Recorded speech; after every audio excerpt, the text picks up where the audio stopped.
مولانا صاحب سے سوال ہے کہ کیا صدقہ اور خیرات جو ہے یہ غیر مسلموں کو دیا جا سکتا ہے؟ جی ٹھیک ہے.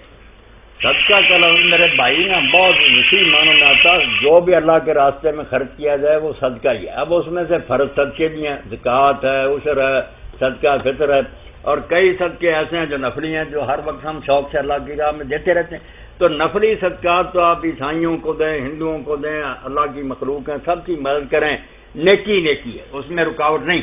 مگر زکوٰۃ اور عشر وغیرہ جو ہے نا یہ صرف مسلمانوں سے لیا جاتا ہے، جو مسلمانوں کو دیا جائے گا. اب آپ پوچھیں نا جو پوچھنا چاہتے. مولانا صرف یہی پوچھنا تھا کہ اگر ہم جو زکوٰۃ وغیرہ نکالتے ہیں وہ تو نہیں لی جا سکتی غیر مسلم؟ نہیں وہ نہیں دے سکتے آپ. اس کے علاوہ آپ کو چاہیے کہ ان کی مدد کریں، بہت مدد کرنی چاہیے.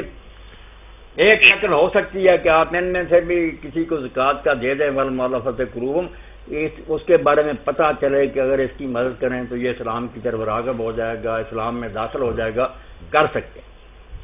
ٹھیک ہے. اور جو عام دنوں میں ہم صدقہ یا خیرات کرتے ہیں وہ دے سکتے ہیں؟ وہ دے نہیں، اس میں فرق نہیں کرنا چاہیے. بلکہ آپ کے پڑوس میں اگر کوئی رہتا ہے تو کھانا پکا کر بھی، جیسے عبداللہ بن عمر شوربہ پکا کر یہودی کے گھر بیچتے تھے پڑوسی کے، یہ تو انسانی جو ہے ایک دوسرے سے ہمدردی ہونی چاہیے، نیک سلوک کرنا چاہیے ہمیں ان سے. شاید اللہ ان کا دل اسلام کی طرف مائل کر